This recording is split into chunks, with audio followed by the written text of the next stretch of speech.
To you all, let's dive right in. We begin this morning on Capitol Hill, where some Senate Republicans are acknowledging the pressure campaign President-elect Trump and his allies are waging about some of his controversial cabinet picks and getting them confirmed. During a discussion yesterday with the group No Labels, Senator Lisa Murkowski of Alaska got candid about what's going on right now.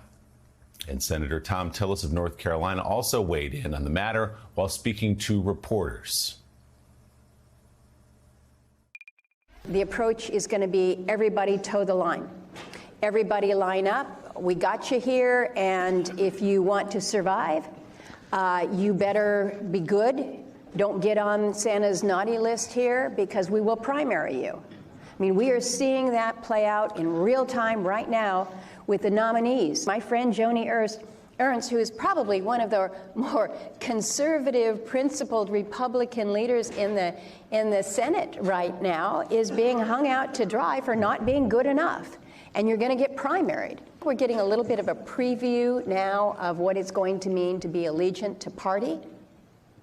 And I don't think that that's going to help us as a Republican Party, believe it or not.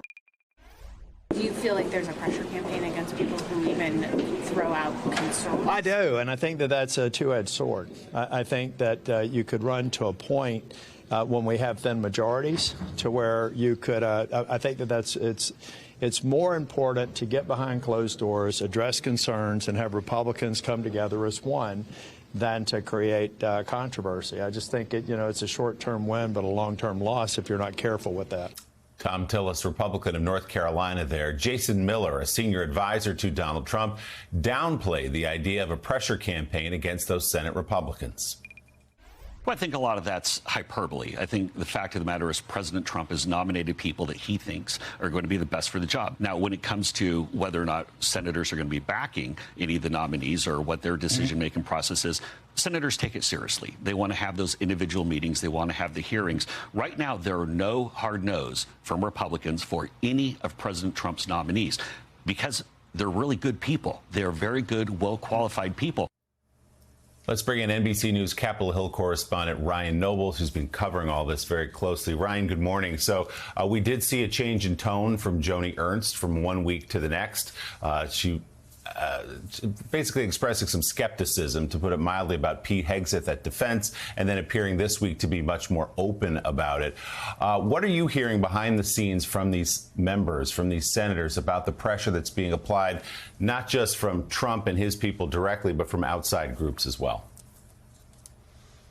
Well, it's undeniable, Willie, and there's obviously the pressure campaign that's happening behind closed doors that we are not privy to, where there is the president himself who is making clear who he wants in these top jobs, his allies getting that message to those senators as well. But there's also, in some ways, a very vicious online campaign against many of these senators who, at this point, have not publicly said they're a no vote on any of these particular nominees. And it's almost a warning to those senators who are up for re-election in this next cycle, which includes both Joni Ernst and Thom Tillis, that if you're not going to toe the line, you're going to see a primary challenge and you could be in trouble. And we are going to spare no expense or effort to make sure that happens. And that really has to be in the back of the minds of many of these senators as they weigh this responsibility of advise and consent and the co-equal branch of government that the Senate is.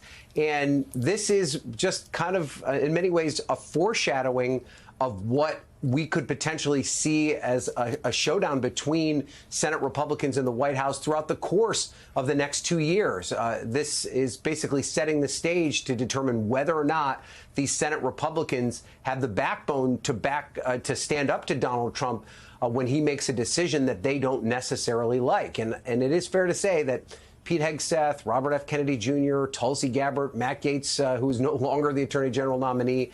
Under normal circumstances, these are the kind of nominees that would have a difficult time being confirmed under any circumstance. So it's not a surprise that there is some skepticism among these ranks.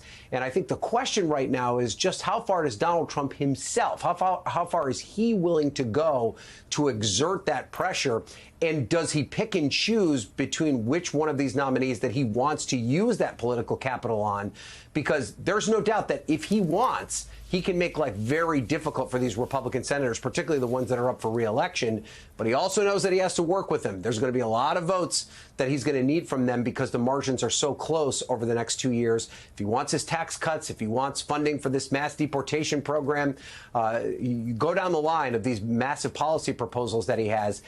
Does he want to win then, or does he want to win now? And there could be a calculus that's taking place here by Donald Trump where he's seeing just how far he can push them, and that'll tell us how the rest of this will play out, or at least over the first 2 years of this second run at his presidency.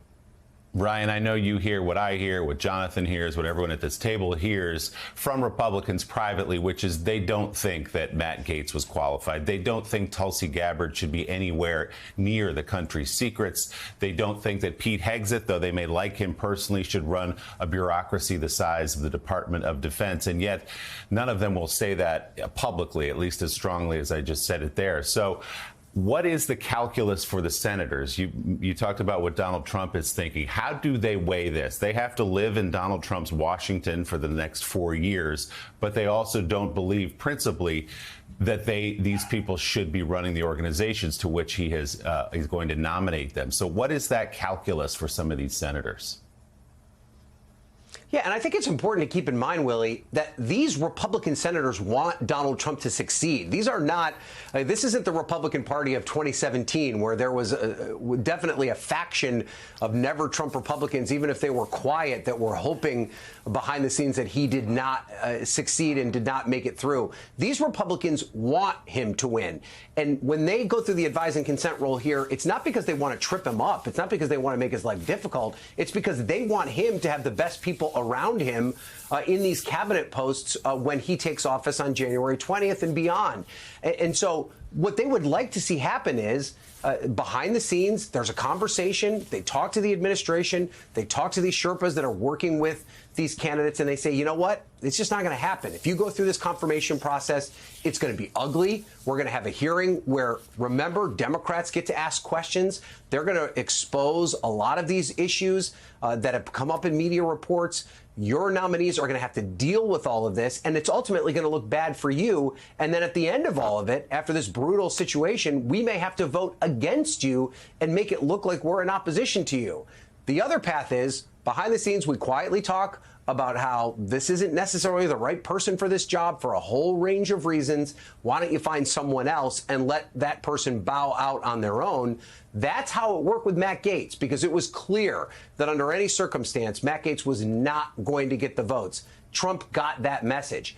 The question now, and what he's dealing with when it comes to Pete Hegseth and Tulsi Gabbard, and we'll see what happens with Robert F. Kennedy Jr. when he begins his process next week, is Trump getting that message yet? Are these Republican senators willing to say definitively, there's no way I'm ever going to vote yes for this guy? It's time for you to move on now so you don't go through that whole process. With Hegseth in particular, it seems that Trump feels that he has the charisma and in a public setting, he'll be able to win over some of these senators. And he's willing for him to go through that process and see what happens. May not be the case for all of them, but that's kind of the dynamic that we see playing out, the back and forth between the White House and the senators.